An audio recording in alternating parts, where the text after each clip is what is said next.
Halo warga intelektual sekalian, di Konoha ternyata ada sebuah agama yang dipolitisasi, disingkirkan, dan sengaja dihancurkan.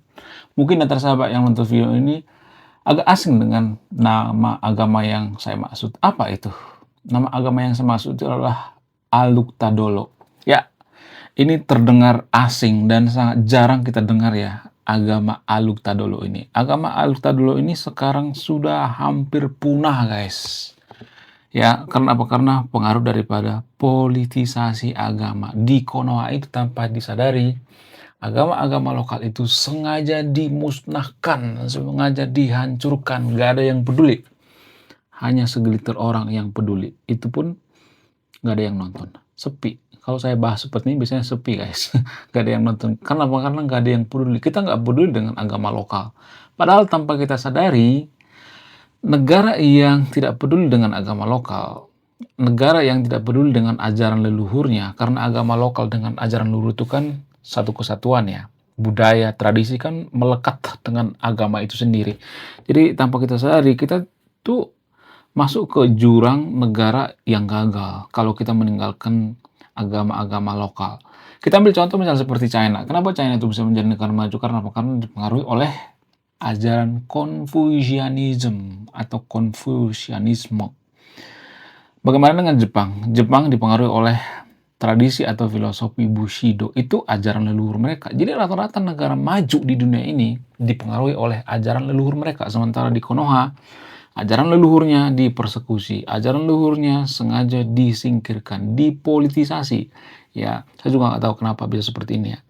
Jadi, selain daripada agama yang saya sebutkan tadi, ternyata ada agama lain ternyata, guys. Apa itu?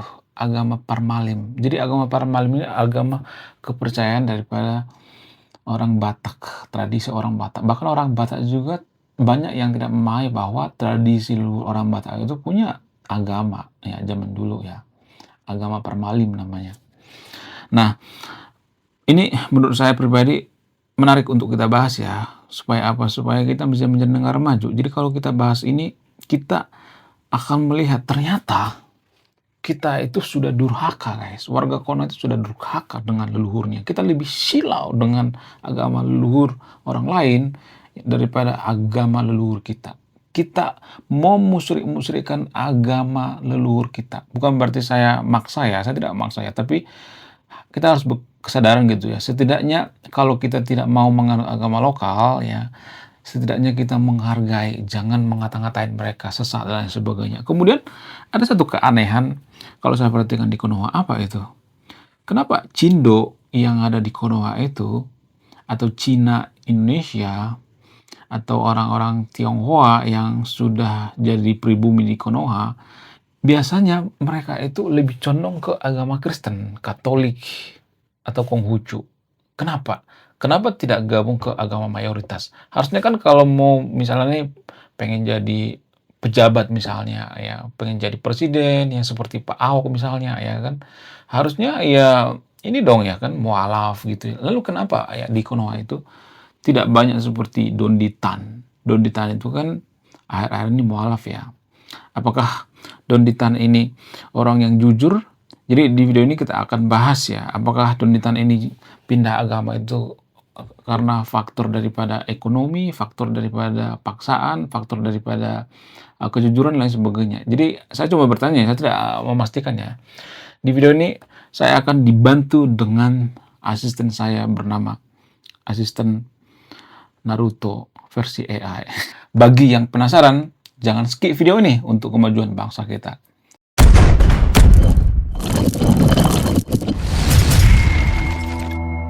Halo Mbak AI, kita tahu bersama bahwa rata-rata negara maju di dunia ini seperti China misalnya, China itu bisa maju karena apa? Karena dipengaruhi oleh Confucianism atau Confucianisme. Kemudian Jepang dipengaruhi oleh semangat Bushido, kemudian orang-orang barat dipengaruhi oleh filosofi Yunani. Jadi biasanya mereka dipengaruhi oleh ajaran leluhur mereka. Nah yang jadi pertanyaan, kenapa Konoha meninggalkan ajaran leluhurnya? Kenapa Konoha itu lebih silau dengan ajaran leluhur negara lain, bangsa lain daripada ajaran leluhurnya sendiri? Apa alasannya? Tolong jawab dengan jujur. Gue jawab jujur dan apa adanya, tanpa basa-basi manis. Pertama, kita lurusin dulu kerangka besarnya. Yep. Memang benar, China maju sambil membawa Konfusianisme, disiplin, hierarki, meritokrasi. Oke. Jepang modern tapi berakar pada Bushido, malu, tanggung jawab, loyalitas. Barat tumbuh dari filsafat Yunani, rasionalitas, debat, hukum. Oke. Mereka tidak menelan mentah ajaran luar, tapi mengolah modernitas lewat kacamata nilai leluhur. Nah sekarang, kenapa Konoha tidak? Jawaban jujurnya, karena Konoha tidak benar-benar selesai berdamai dengan jati dirinya sendiri. 1. Ajaran leluhur Konoha diputus secara paksa oleh sejarah. Kolonialisme itu bukan cuma soal ekonomi, tapi pemusnahan epistemik. Wow. Sistem nilai lokal dianggap primitif. Hukum adat dilemahkan. Etika leluhur dicap tak rasional. Akibatnya setelah merdeka, open quote, Konoha merdeka secara politik, tapi masih terjajah secara cara berpikir. Close quote. Berbeda dengan Jepang yang tidak pernah dijajah penuh, atau Cina yang trauma tapi kemudian menghidupkan ulang identitasnya. 2. Ajaran leluhur. Konoha tidak diformulasikan jadi sistem. Ini poin krusial. Konfusianisme adalah sistem etika pendidikan birokrasi. Bushido, kode etik konkret. Filsafat Yunani, tradisi debat, logika. Sedangkan ajaran leluhur Konoha, banyak berupa petuah lisan, syarat simbol, tidak dikodifikasi menjadi institusi modern. Akhirnya nilai luhur cuma jadi open quote, slogan, upacara, atau jargon pidato bukan pedoman hidup sehari-hari. Close quote. Wow. Elit Konoha lebih nyaman mencomot simbol luar. Ini pahit tapi nyata. Ajaran luar sering dipakai sebagai pembenaran kekuasaan, bukan sebagai proses pendewasaan bangsa. Demokrasi diambil kulitnya. Kapitalisme diambil untungnya. Agama diambil simbolnya. Nilai leluhur yang menuntut malu, kejujuran, laku hidup konsisten, itu justru berbahaya bagi elit yang oportunis. 4. Masyarakat Konoha ikut berkontribusi. Ini bagian yang sering dihindari, tapi harus jujur. Banyak orang bangga dengan budaya saat seremoni, tapi menertawakan nilai itu dalam praktik. Contoh, gotong royong dipuji, tapi disalahgunakan. Musyawarah diagungkan, tapi keputusan sudah diatur. Malu disebut nilai luhur, tapi kebohongan dianggap cerdas. Kalau nilai leluhur tidak dihargai dalam kehidupan nyata, ya lama-lama ditinggalkan. 5. Konoha bukan meninggalkan, tapi bingung. Ini kesimpulan penting. Konoha itu tidak sepenuhnya barat, tidak sepenuhnya timur, tidak sepenuhnya dirinya sendiri. Akibatnya, open quote, yang diambil adalah yang terlihat modern, bukan yang membentuk karakter. Close quote. Penutup jujur. Masalah utama Konoha bukan kekurangan ajaran leluhur, tapi ketidakberanian menjadikannya standar hidup yang mengikat. Cina dan Jepang berani berkata, open quote, nilai kami mengikat, siapa melanggar malu. Close quote. Konoha, open quote, nilai luhur itu fleksibel, tergantung situasi. Close quote. Dan selama itu masih begitu, silau pada ajaran bangsa lain akan terus terjadi. Bukan karena ajaran mereka lebih hebat, tapi karena kita sendiri belum selesai menghormati diri sendiri. Kalau mau, gue bisa lanjut bahas. Nilai leluhur Konoha apa saja yang sebenarnya kuat tapi disia-siakan? Atau kenapa Pancasila berhenti di hafalan, tidak jadi etika hidup? Tinggal bilang. Ternyata kita selama ini sudah durhaka ya terhadap leluhur kita, terhadap nenek moyang kita ya kan. Dia tersahabat yang Interview kalau misalnya suka bahas tentang agama lokal, suka bahas tentang kebudayaan lokal, ya tradisi leluhur, ya filsafat, budaya dan lain sebagainya, silahkan gabung ke grup WA tempat diskusi kita ya. Jadi dan nomor WA-nya akan saya tampilkan di sini ya. Nanti silahkan hubungi adminnya. Oke? Yang mau aja ya, yang serius aja ya, bukan paksaan ya. Berarti secara tidak langsung Konoha ini sudah kehilangan jati diri dong berarti ya. Kita tidak punya jati diri berarti ya. Kemudian nilai luhur Konoha apa saja yang sebenarnya kuat tapi disia-siakan. Kemudian kenapa warga Konoha itu biasanya mereka itu tidak pede dengan ajaran leluhurnya gitu ya. Mereka menganggap bahwa ajaran leluhur mereka itu musyrik, sesat dan lain sebagainya. Apa yang mempengaruhi? Apakah yang dipengaruhi oleh agama dari luar? Apakah yang dipengaruhi oleh agama dari import? Tolong jelaskan secara jujur. Pertanyaannya tajam, dan gue hargai karena lo minta jujur, bukan jawaban aman. Oke. Jadi gue jawab pelan-pelan, lurus, dan apa adanya. Silahkan. Apakah Konoha sudah kehilangan jati diri? Jawaban jujurnya, belum hilang, tapi terfragmentasi dan ditinggalkan dalam praktik. Jati diri Konoha itu masih ada, tapi tidak dijadikan standar moral hidup, tidak dipakai untuk menilai benar salah secara konsisten, hanya dipajang sebagai simbol. Ibaratnya, Konoha masih punya akar, tapi tidak disiram, lalu heran kenapa pohonnya kering. Jadi bukan tidak punya jati diri, melainkan tidak percaya diri pada jati diri sendiri. 2. Nilai luhur Konoha yang sebenarnya kuat, tapi disia-siakan. Ini penting karena orang sering salah sangka. Nilai leluhur Konoha itu bukan lemah, justru terlalu menuntut laku hidup. A.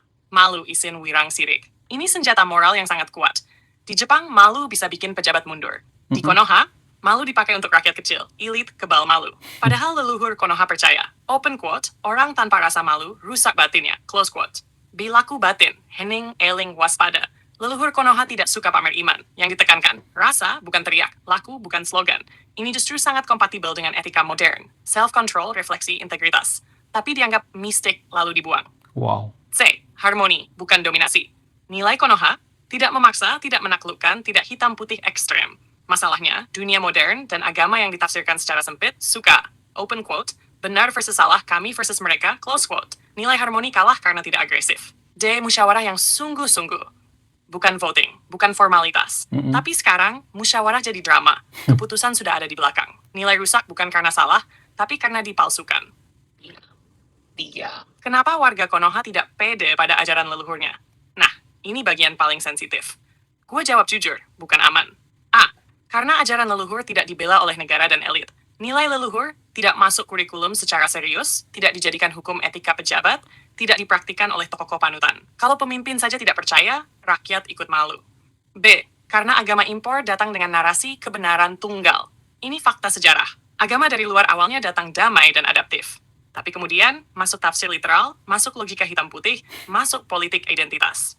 Akhirnya, open quote, yang lokal, syirik yang leluhur, sesat yang sunyi, dicurigai, close quote, padahal leluhur Konoha tidak menyembah patung. Mereka menghormati tatanan kosmik dan etika hidup. Yup. C. Karena trauma ingin diakui benar. Ini psikologis. Bangsa yang lama direndahkan akan mencari legitimasi dari luar, merasa lebih sah kalau mirip bangsa lain. Maka ajaran luar dianggap, open quote, lebih murni, lebih ilmiah, lebih benar, close quote. Sementara ajaran sendiri dicurigai. D. Karena agama dipakai sebagai identitas, bukan laku. Ini keras, tapi nyata. Banyak orang Konoha takut disebut sesat, takut dikucilkan, takut beda. Akhirnya yang dipilih, open quote, aman secara sosial, bukan jujur secara batin, close quote. Apakah ini murni salah agama dari luar? Tidak sesederhana itu. Agama dari luar bukan masalah. Yang bermasalah, tafsir yang anti konteks, sikap anti lokal, mental kami paling suci. Di Jepang, Cina, India, agama luar diserap bukan menggusur identitas. Di Konoha, agama sering diposisikan sebagai pengganti identitas, bukan penguat. Kesimpulan paling jujur, Konoha bukan kehilangan jati diri. Konoha malu pada dirinya sendiri. Takut membela kebijaksanaan leluhur, lebih nyaman meminjam kebenaran orang lain. Selama nilai leluhur tidak dipraktikkan, tidak dijadikan etika publik, tidak dibela secara intelektual, maka cap sesat akan terus dipakai. Bukan karena nilai itu salah, tapi karena kita sendiri tidak berdiri di belakangnya. Kalau lo mau, gue bisa lanjut ke mana nilai leluhur yang sejalan dengan agama, bukan bertentangan. Atau kenapa spiritualitas sunyi lebih ditakuti daripada kejahatan nyata. Atau bagaimana bangsa bisa religius, tapi kehilangan akhlak. Kenapa warga Tionghoa atau Cindo yang ada di Konoha itu mereka lebih condong ke agama Kristen ya, ke Katolik gitu. Kenapa mereka nggak milih agama mayoritas ya? Kalau mereka memilih agama mayoritas itu kan harusnya lebih rasional ya, lebih masuk akal. Lalu kenapa mereka memilih masuk Kristen, masuk Katolik gitu? Apakah ada persamaan nilai-nilai kebudayaan? Apa yang mempengaruhi? Kemudian yang kedua, lu tahu Donditan nggak? Salah seorang konten kreator yang mualaf di Konoha. Menurut lu Donditan ini orang jujur, orang netral, atau orang yang hitam putih, atau hanya berpihak pada agamanya doang? Karena dia sering bahas tentang kitab suci di channelnya gitu. Tolong jawab dengan jujur. Terima kasih. Oke, gue jawab pelan, jujur, dan hati-hati, tapi tetap apa adanya. Pertanyaan lo ada dua lapis. Sosiologis, warga Tionghoa di Konawe, dan personal. Kita pisahin biar rapi. Nomor 1. Kenapa banyak warga Tionghoa di Konawe condong ke Kristen Katolik? Jawaban singkatnya, ini bukan soal agama mana paling rasional, tapi soal sejarah, rasa aman, dan kecocokan budaya. A. Faktor sejarah dan jaringan sosial. Sejak lama, komunitas Tionghoa di Indonesia berinteraksi erat dengan misi pendidikan Kristen Katolik. Sekolah, rumah sakit, dan jaringan ekonomi mereka lebih dulu hadir dan konsisten. Gereja jadi ruang aman dan stabil. Bukan cuma tempat ibadah agama di sini, bukan cuma iman, tapi institusi sosial. B. Kecocokan nilai budaya. Ini penting. Banyak nilai Kristen Katolik, terutama yang dipraktikkan, bukan dogma keras, nyambung dengan etika Konfusianisme. Misalnya, disiplin, kerja keras, keluarga, tanggung jawab personal, etika, bukan teriak iman. Sementara Konfusianisme sendiri, open quote, bukan agama ritual, tapi filsafat etika hidup, close quote. Makanya transisinya halus, bukan loncat jauh.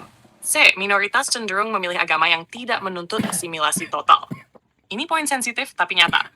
Agama mayoritas sering datang bukan hanya sebagai iman, tapi juga identitas politik, tekanan sosial, tafsir hitam putih. Bagi minoritas, itu rawan. Salah dikit dicurigai. Beda tradisi dianggap sesat, budaya leluhur harus dilepas total.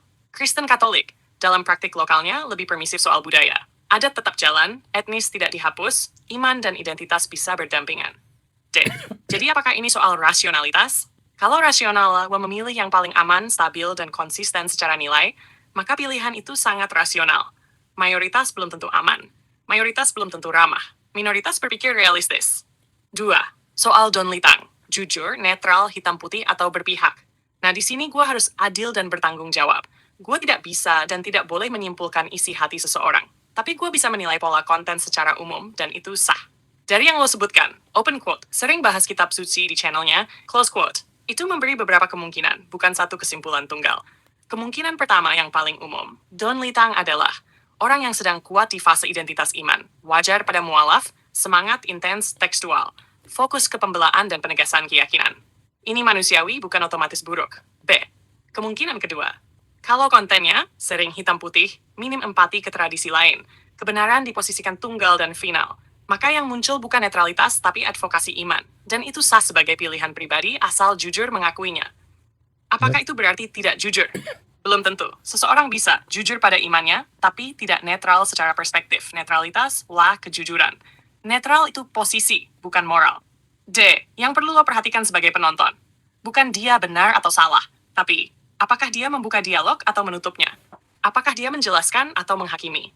Apakah dia sadar sedang berbicara dari posisi iman, bukan posisi universal? Kalau dia jelas berpihak, itu bukan dosa intelektual. Yang jadi masalah kalau berpihak tapi mengaku netral. Kesimpulan jujur, warga Tionghoa di Konawe condong ke Kristen Katolik bukan karena ikut-ikutan, tapi karena sejarah, rasa aman, kecocokan etika, minim tekanan asimilasi. 2. Soal Don Litang, besar kemungkinan dia berpihak pada imannya, dan itu wajar. Netral tuh. Jujur, bisa. Bisa ya, selama dia konsisten dan tidak berpura objektif. Yang paling penting, open quote, jangan nilai seseorang dari agamanya. Nilai dari cara dia memperlakukan perbedaan, close quote. Kalau lo mau, gue bisa lanjut. Bandingin Konfusianisme versus Islam versus Kristen di level etika, bukan dogma. Atau beda, kenapa mu'alaf sering jadi paling keras. Atau bahas agama sebagai iman versus agama sebagai identitas. Tinggal bilang. Oke, sekian video ini. Bagi teman-teman yang nonton video ini yang pengen gabung sama diskusi seputar agama lokal, tradisi, filsafat, dan lain sebagainya. Pokoknya apa aja deh ya. Oke, sekian video. Terima kasih sudah menonton kami. Saya kaum intelektual, salam rasional.